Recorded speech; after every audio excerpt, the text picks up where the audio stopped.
In this lesson, I talk about false balance, also known as false equivalence.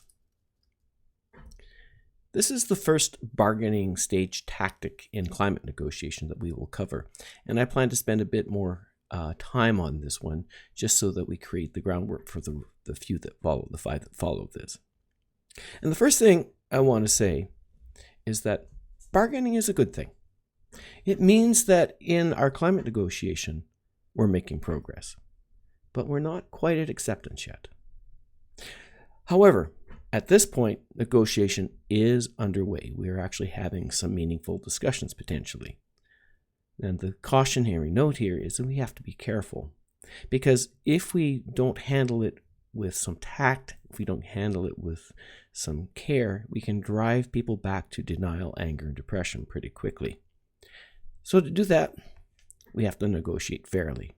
And then we have to use our opportunities as people are at the bargaining stage to move them towards acceptance. In this lesson, we will gain familiarity with false balance, and then we'll recognize how and where it can crop up in our climate negotiations.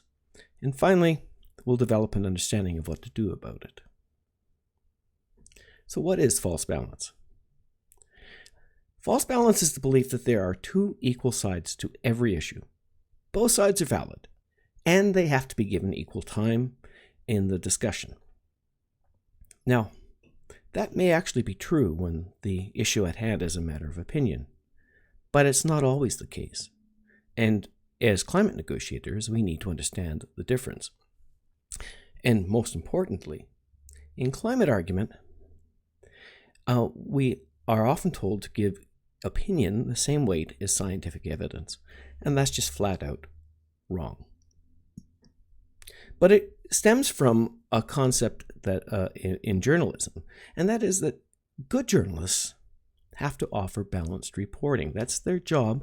And in fact, if you think about it, when they don't, we often gripe and complain because they're doing biased reporting. So we pay attention to it in the media that we receive. So in climate discussion, journalists feel that they have to give equal time to skeptics and to experts. But here's the problem. The skeptic is offering an opinion. They're running on gut feeling. Meanwhile, the expert is providing information that's based on years of study and hard work. They're offering facts that stood up to intense scrutiny. And this is actually the gold standard of factual argument. But this false balance that we have to apply because of journalistic integrity sends a message that science and belief are the same. That's an unintended consequence. I mean, I've never spoken to a good reporter who actually believes that that's true, but they do still believe that they have to provide balance in the reporting. And by attempting to be fair, they can often cause people to have incorrect conclusions about the nature of this discussion. And because of that, false balance is misleading. It's also entertaining, and we actually tune into a lot of mainstream media to watch the fight back and forth between different sides on these issues. But in climate, it doesn't paint a very honest picture. Because equal time creates the impression that it's a debate among equally qualified experts. And also, there are equal numbers on both sides of the issue. And the question is still open for debate. And it takes us a whole bunch of work to unravel the mess. And for most of us, we just don't bother to put in the effort to do that. And so in this way, it can be very dangerous. The implications in climate negotiation are far-reaching. As I said, it's dangerous because it creates the impression that the science is still in question, that we're still debating about the reality of climate change. And because of that, it descends into argument, and we ignore the real threats. We focus on this political dogfight, which results in us fiddling while Rome burns. So in essence, we're so busy debating about the truth of the science, we're not taking any action to deal with the risk. Now, here's one of those myths that we talked about earlier in the course when I talked about peer review and what it really means. But it's the myth that it only takes one case to upset the apple cart.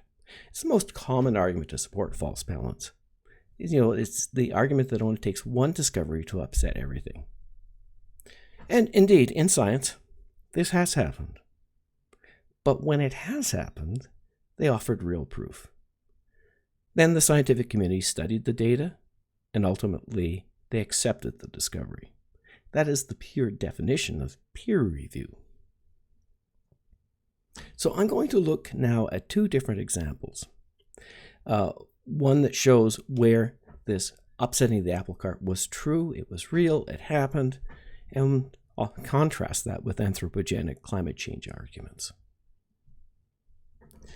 Now, this is a little bit convoluted. In thinking about this, I realized that it stems, my first introduction to this concept of the ultraviolet catastrophe stems back to, third year quantum mechanics when I was in university.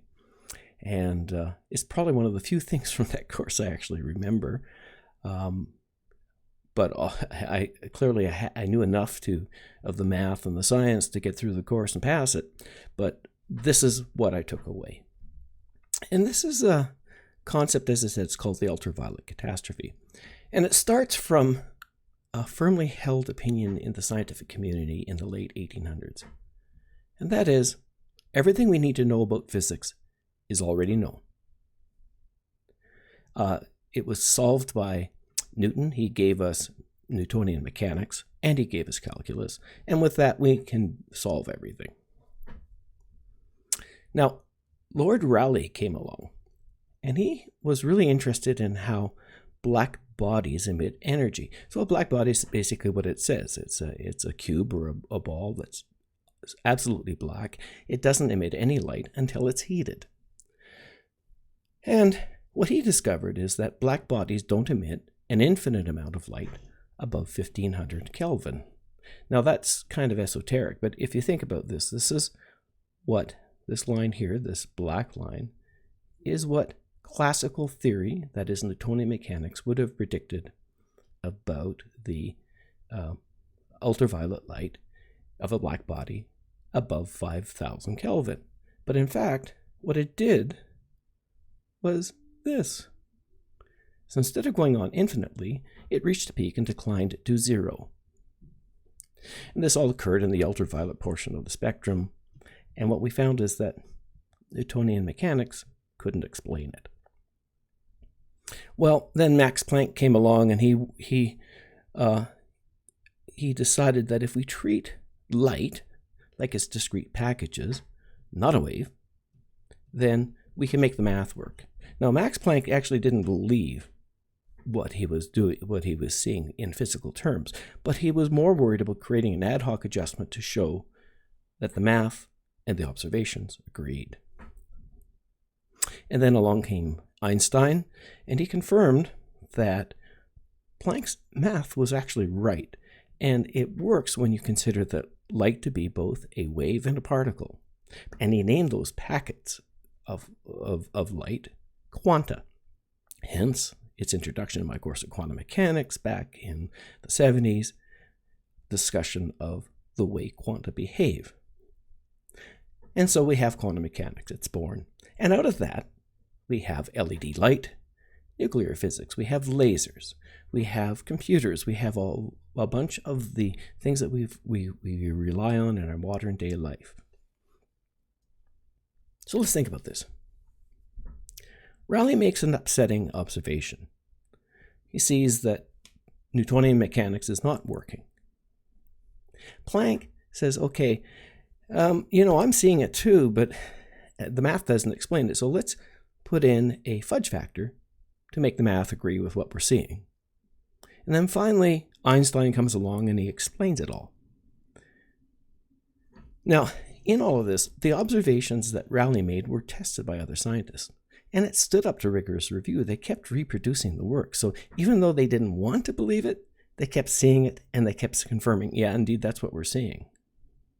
But it was finally explained through the scientific process to become mainstream science that we use today. So this is not a case of one scientist working against the rest. It's not a case of one observation upsetting everything that everyone else believes. It's actually the story of using the process to prove or disprove a new theory. Now, let's contrast with climate skeptics. Indeed, 3% of scientific papers don't support that climate change is anthropogenic, that humankind is not causing it. But what you'll find is the mainstream scientific community challenges its findings. This is not a bias. This is actually peer review. But because the skeptics cannot substantiate their work, what the mainstream of scientists are finding is that they can't reproduce it. There's errors in the math, or perhaps what they find oftentimes is that they've cherry-picked data so that they get that math and the science and their math and their opinion agree. And probably the most egregious error of all, they peer review only with other skeptics who agree with them. If we carry on thinking about this, 3% of papers actually do disagree, but peer review finds errors in the work. Now, the skeptics don't correct the work. Instead, they leave the studies as they are and cite them widely as proof that climate change isn't real. And so the peer reviews the peer review process is challenged. They argue that in peer review, only papers that agree with mainstream science pass. And they argue that if climate change isn't real, then all these scientists are going to lose their funding. And finally, they argue that their science, the 3%, should be given the same weight as everybody else. So it's not a case of a group of people with a theory that's being substantiated. It's not a group of people who are providing reproducible data. It's actually a vocal minority opposing the rest and abusing the process to discredit robust science. Now, false balance is a symptom of bargaining. The average person is just trying to understand a very complex issue. And, they don't know who to trust. So our job is to show them who to trust. So we listen patiently, we share our concerns about our livelihoods, our families, and the future. And once we find that common ground, we can start to work together towards solutions. We can show them how the science works. We can talk to them now about the numbers, what it means, and how it applies to them. So here are some do's and don'ts we carry on. Do open listen. Do be patient. Do stay on topic, so let's not get distracted again. We need to understand our own position. What's our core message, and stick to it. And we need to seek common ground. But here are the two new ones. Explain the science and explain why it's important. So recall in the first 4 of these fallacies, I said, don't talk about facts and figures. And all of a sudden now, because we're bargaining, we are using facts and figures. So this is the first major change in our approach to the negotiation. But the rest are pretty much consistent. We still cannot get angry.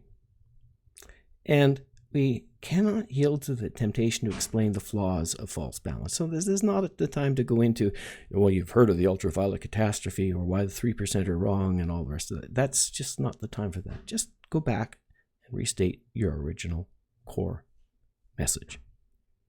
And don't get distracted into arguments about the process of peer review and the rest. That's not important. What's important is people understand the science and they understand why it's important to them.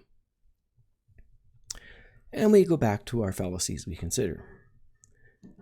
Open listening is the same. Patience is the same. Understanding our position, our core messaging is the same. And seeking common ground is still the same. And here, all of a sudden, we're adding explain the science and explain why it's important. This is where we start to make some real headway in our bargaining process, in our negotiation process with people at the bargaining stage. We help them understand what the future may look like. We help them understand why that's important, and we start to work with them towards acceptance. So in this lesson, we covered false balance, how it crops up in climate negotiations, and the sorts of things we can do about it. So comment below if you have anything to offer on this discussion, if you've had issues with false balance, or if you've encountered it in negotiation or in discussions, what did you do about it? What worked? What didn't work? Share it with us. We'll share it with the rest of the participants in the course and carry on with the discussion.